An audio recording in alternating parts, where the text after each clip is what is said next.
84 विधानसभा seat पर 13 नवंबर को होने वाले उपचुनाव में इस बार भी भाजपा, कांग्रेस और बीएपी के बीच त्रिकोणीय मुकाबला देखने को मिल रहा है।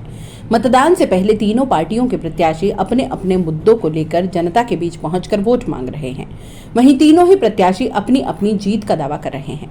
84 विधानसभा सीट पर उपचुनाव के तहत मतदान को लेकर कुछ ही दिन बचे हैं। भाजपा से कारीलाल ननोमा, कांग्रेस से महेश रोत और बीएपी से अनिल कटारा समेत 10 कैंडिडेट मैदान में हैं। बीएपी लगातार तीसरी बार इस सीट पर विजय हासिल करने की जुगत में है। वहीं भाजपा और कांग्रेस बीएपी के विजय रथ को रोकने की कोशिश के साथ अपनी अपनी जीत की कोशिश में जुटे हैं। मतदान में अब कुछ ही दिन शेष हैं, जिसके चलते भाजपा, कांग्रेस और बीएपी ने प्रचार में पूरी ताकत झोंक दी है। तीनों प्रत्याशी और उनके नेता गांव-गांव जाकर अपना और पार्टी का विजन बताते हुए वोट मांग रहे हैं। 84 विधानसभा क्षेत्र में चुनावी प्रचार का शोर सुनाई दे रहा है। इस बार 84 सीट पर भाजपा, कांग्रेस और बीएपी ने नए चेहरे चुनावी मैदान में उतारे हैं। तीनों प्रमुख दल और उनके नेता क्षेत्र का दौरा करते हुए वोट मांगने में लगे हैं।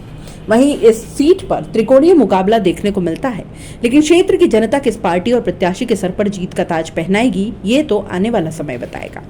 84 विधानसभा उपचुनाव के चुनावी मैदान में उतरे भाजपा, कांग्रेस और बीएपी के प्रत्याशी गांवों में जाकर अपने अपने विजन और मुद्दे बताकर जनता को रिझाने में लगे हैं।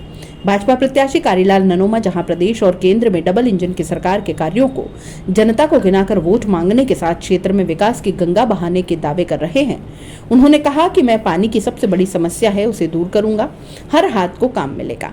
कांग्रेस प्रत्याशी महेश रोत पूर्ववर्ती कांग्रेस सरकार की उपलब्धियों और वर्तमान भाजपा सरकार की नाकामियों को लेकर जनता के बीच जा रहे हैं। कहा कि कांग्रेस सरकार की अच्छी योजनाओं को भाजपा ने आते ही बंद कर दिया। वहीं बीएपी प्रत्याशी अनिल कटारा आजादी के बाद भी जनता की मूलभूत आवश्यकताओं से वंचित रहने, जल, जंगल और जमीन के मुद्दे के अलावा आदिवासियों को उनके अधिकार और हक की लड़ाई लड़ने जैसे मुद्दे को लेकर जनता के बीच जाकर अपनी अपनी जीत के दावे कर रहे हैं।